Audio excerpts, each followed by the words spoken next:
We're down in Thunder Bay's East End right now, and what you're looking at right here is the Red Cross's Information Center, which is pretty much run entirely by volunteers. I have David St. George here with me, who is the communications manager for the North. How are you doing, David? Not too bad, not too bad. How are you? I'm very well, in considering. For sure, for sure. Tell me about this area here, because this is an information center. So if our viewers at home right now, any questions at all, they come here?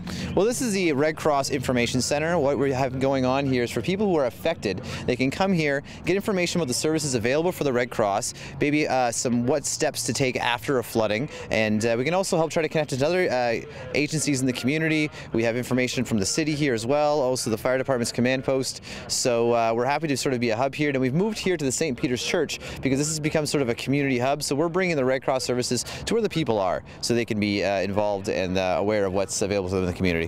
What have you seen so far from your own personal perspective? We've seen a lot of people, as the incident continues, that they are sort of realizing that the long term of this piece. So as that continues, the Red Cross response also continues to keep up with that, and we are glad to have our volunteers here to do so. Excellent. Now I know in my hand here there's a little bit of a pamphlet here, floods and what to do. Now, are you guys giving information on what people should be doing with everything in their homes, or is it just basically to get to the different areas that they need to go to? Well, we're working with several agencies actually as we go into the community. We're working with our Red Cross volunteers, the fire department, and some victim services individuals. And through that bundle of services, we have a lot of people who know what to do for the next couple steps. So we share with them information on, like that pamphlet, what to do a few days after a flood and where they should go from here. And the other services in working with the city can also help guide them. And speaking with what to do in the future, this is going to be constantly changing every single day. There's going to be new developments, and what can people expect to see as this progresses?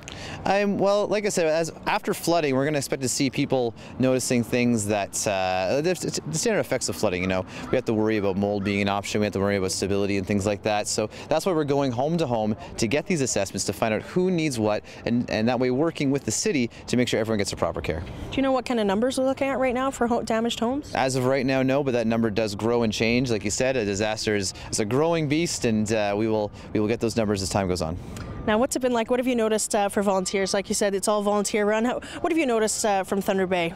Thunder Bay is a very passionate and a very giving community, actually. That's really nice. We see such a strong sense of community spirit, people coming out wanting to help. Thunder Bay volunteers here from the Red Cross, working all the time to make a difference in their community. And when you're shoulder to shoulder with the people in the community, you see that sense of camaraderie, you know, that togetherness. And it's really nice to see that from the Red Cross volunteers and all of the community together.